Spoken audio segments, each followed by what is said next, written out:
Hi, this is Sharon from Divine Destiny Awaken, and I'm here with Barb Best, and we are going to talk about family today. This is our second video actually about family because we did one already. We had some questions about family and some people that were interested in that topic, so we thought we'd explore it a little bit more. So, family, Barb. Yeah, it's family. Everything comes with family, doesn't it? Yes. Family first. Some people have said, now I have never actually read this myself, but some people in the area of development have said that when we're ready to be born, that we can choose our parents.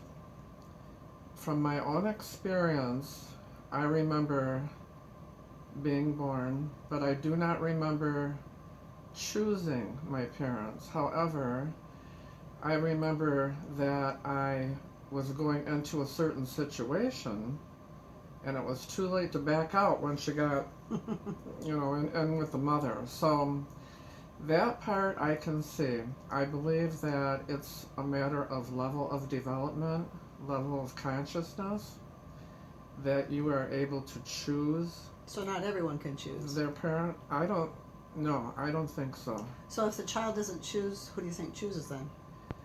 uh, let's say God God. or the powers that be that work with humanity.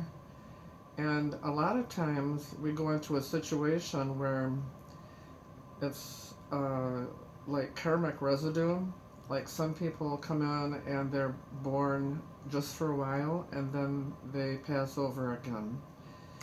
So, would that be like the children who are sick? Are sick or So, they. because I've known people who have children. One person that I know had a 2-year-old daughter. She had cancer. Yes. She ended up dying of cancer, Yeah. and it's so horrible. So you're thinking, wow, why did these parents get this child if the child was only going to be there for a couple of years?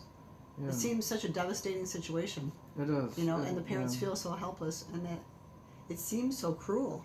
And it does That seem that way. situation Yeah. was just, I think, just awful. So you're thinking, I think that's when people go, where is God? Yeah. I've got this child, I can't help this child. Yeah. What am I supposed to do? I think that helpless feeling is awful. It's awful. It is genuine. It puts people through a lot of pain and agony and suffering, which is why Jesus showed us the cross, because this is an area of pain and suffering. But the way is given to us so we can alleviate a lot of the pain and suffering, even for ourselves. But when people come in, when they're born, they come in for the experience.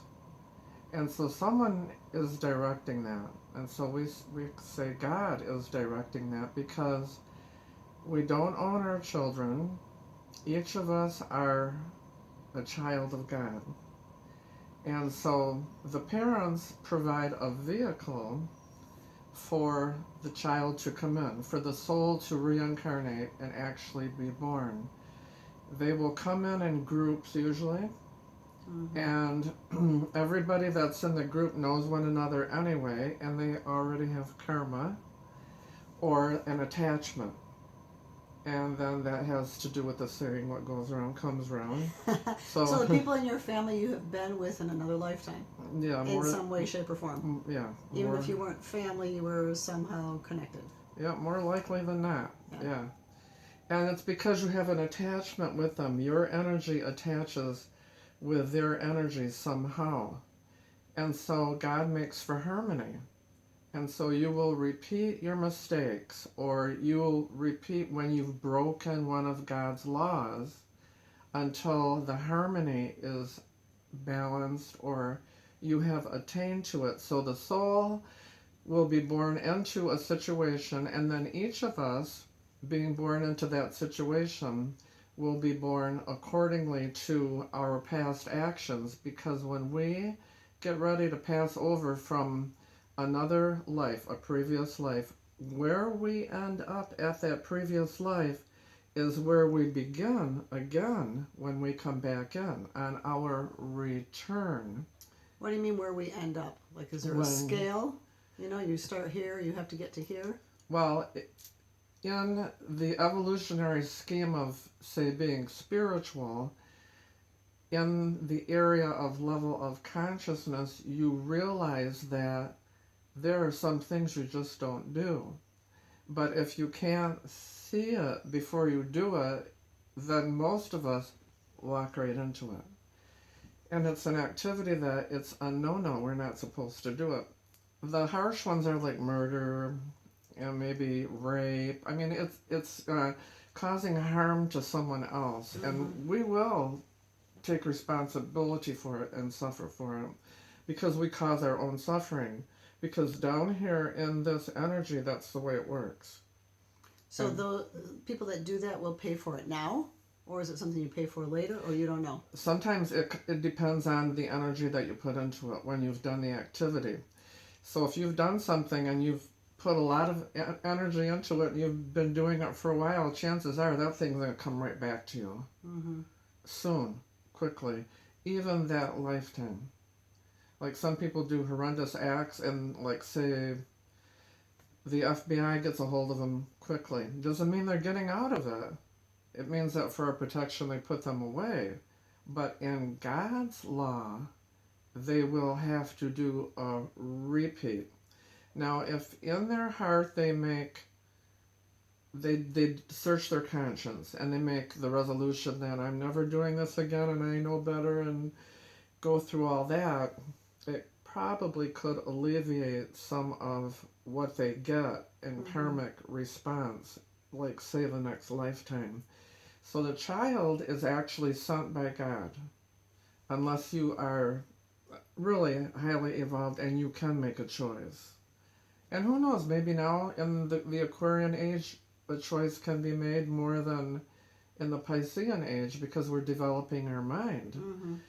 And so you come into this world into the parents that will provide for you the atmosphere or the environment that will allow you to learn what you're supposed to learn.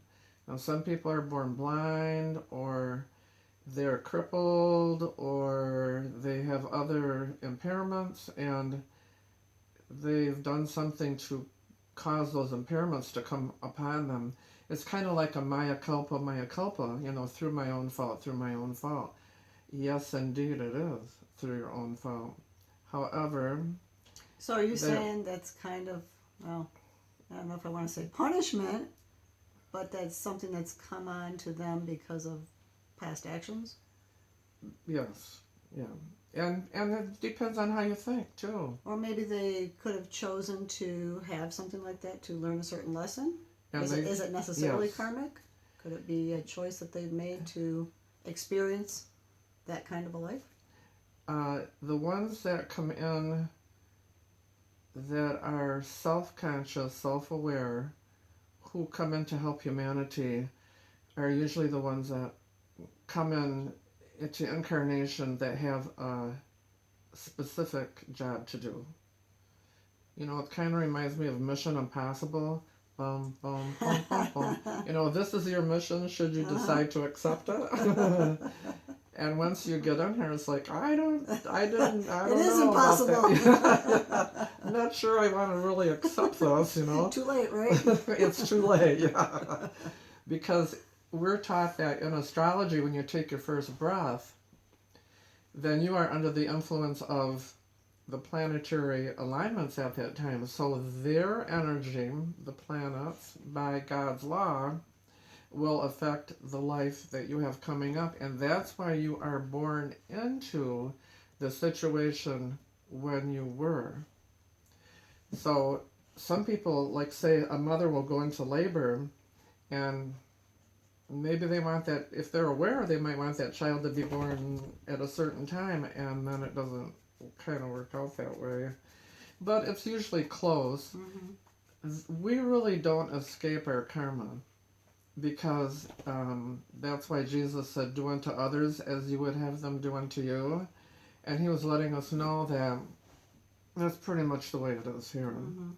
We have a big scope of energy, light that comes around us, and we try to keep the light mellow, good, filled with love, filled with harmony. And humanity breaks that very easily because they go outside of themselves and they're looking at what somebody else has got, what somebody else is doing. Basically, we have everything that we need. Even if we were living in a trailer or a cave, basically, on our earth, we have what we really need to get by with, because going outside of ourselves takes us away from concentrating on our own spirit. And so nowadays everybody gets divorced, and there's no offense against that, but it's the times. Or you have same-sex parents, and then they have children. So it's the times, it's how things are nowadays, but it doesn't prohibit the parent from setting a good example to the child. And so the child is born into that situation to see what it can see and learn therefrom. It's a balance of the yin and the yang, you know, the feminine and the masculine. And in the Chinese teachings, the feminine is the northern part and the masculine is the southern part. Or the northern is the little more shadowy part and the southern is the more light part. But you can't have light without darkness, and the two have to be balanced. And so a lot of the balancing is going on now. Some are that way because they've spent lifetimes in those situations and their thoughts need to be decrystallized so they can move on. It is actually holding them back. It's like you're being stunted in your growth when you are in the same kind of situation that you were before that. So then you will have something come along that wakes you up, perks you up, a crisis. Slap in the face. Yeah, a slap in the, a good one too, usually, yeah. And the ones that know about the events that come their way don't worry as much because they know that the events are there for their benefit. Then when you get on the other side of it, what have I learned? What did I do right? What did I do wrong? If I could do it over, would I have done the same thing? And so we should be, try to be anyway, really conscious of what you're doing when the situation arises. A lot of people just react, they don't respond, and that's the part of the parent to be knowledgeable. A parent or both parents should really give their child a spiritual foundation. And the spiritual foundation comes with what's right and what's wrong. But some people are into drugs and they don't. Or they drink a lot and they don't bother. Or they're lazy themselves and dysfunctional themselves, and so it's not passed down to the child. However, there have been children who were born into those situations that went to Harvard. So we have to get out of the victim mode now. That is part of our dharma to ourselves, our duty to ourselves. And we do not own our children. We are in, like say, custody of them. We love them because we are a parent, but we don't own them. And setting good behavior patterns for them is actually our job. Because each of us that come in is a child of God, not really of the two parents, and that's how the teaching goes. And so if you're born with if a parent is born with a child that has problems, there's help. You can go get help. If you're born with a dysfunction yourself, then go get help. You're going to do repeats. God's not going to let you get out of it because you are on a scale or different planes of evolvement. What is generated here and makes it difficult for children is the environment of the personality. We are in a technology age. Everybody wants TV and it takes you away from your inner self. And what is on television, if you believe everything that's on TV, I feel really bad for those that do because it's make-believe. don't think TV is real. There's nothing real about it, other than maybe their clothing. But that's all acting. The whole Hollywood scene is acting. Even their relationships, even their children, it's a stage. And try to remember that out there, that is a stage. It's not real. They're doing a good job of it. They marry people for looks, but our children see that. And they think that the glamour that comes from the TV is the way you're supposed to be out here. Well, because it's all about the money too. It's all about the money. It's all marketing. And what you can do with money, and so they see that lifestyle. Oh, I'd like to have that. I'd like to go there. That's I'd like right. to do this. So they see that as their path, That's or as right. one path to get what they want. Yes. And that's not this critical sin, because everybody wants nicer things, of course. Mm-hmm. However, realize that area is nothing but a marketing tool. Mm-hmm. The whole entire thing, even the news, is set up. It's controlled, it's marketing, and it is a selling machine. I think we got off topic a little bit. Maybe we should stop this one and start another one. Well, what I was going to say is because children see that, and they think that's real life. And as adults do too.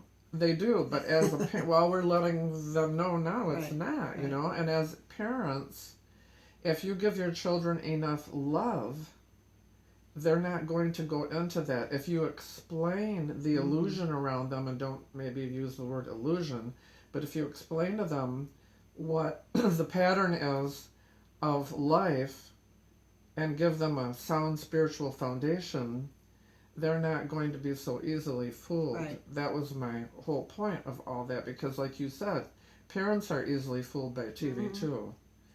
So what children need is a home of love. They need a home of a loving parent or parental figure. If your children are going to go to a daycare, someone else is taking care of them, better know who is taking care of them, and be checking that out thoroughly, and hoping that you give them some kind of spiritual foundation, because there is a right and wrong, and then explain why. Because those children could be sent to us. That is a gift. Sometimes a parent will say, oh, my daughter or my son made a mistake, and now they're going to have a baby. Well, it's not really a mistake. It's a union of the land. And so they've come together. They've probably known each other before anyway, and then a child is born. And a child is born into that kind of environment with those kind of parents for a real good reason, so that they can learn their lessons as they go. Right. We don't see all that. We don't see all of But it. Yeah. because we just judge, I think, very superficially. Yes. Oh, look what happened. Oh, they did this. But we don't really think about what's behind it or what the reason is for it. No, a lot of people don't. But the ones that have the knowledge and awareness about it, that have done some studying, know that that's just what happens. So it can go deeper. But this is the topping of the cake, so to speak, right here. That there are no mistakes. What is must be.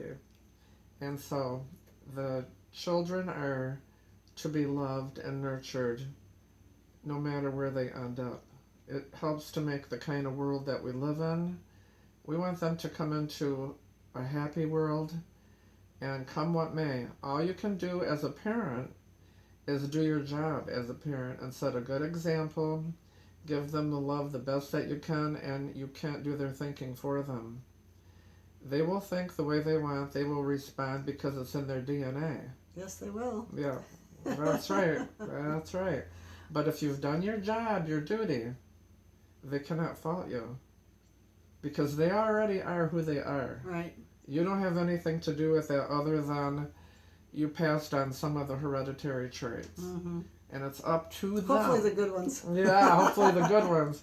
It's like we had to go through it. Yeah. And then they have to go through it too. Uh-huh. And remember too, there's nothing new under the sun. So while you're on this wheel of life, you're going to incarnate and incarnate until you get it right. Hopefully, most of us will reach liberation soon. That's getting off the wheel, getting out of this world, so we can say we're in the world but not of it. Okay. Love your children, love yourself, give them the best kind of home environment that you can. Try to meet their needs and see the positive side of life if you can, even in all the turmoil. Always go to the positive, and then you've done your duty. So, Mm-hmm. do your best, but we're not perfect. No, we're not perfect. No, none of us. We're not walking on water, are we? Not yet. No, not yet. Okay, thank you, Barb. You're very welcome. Thank you.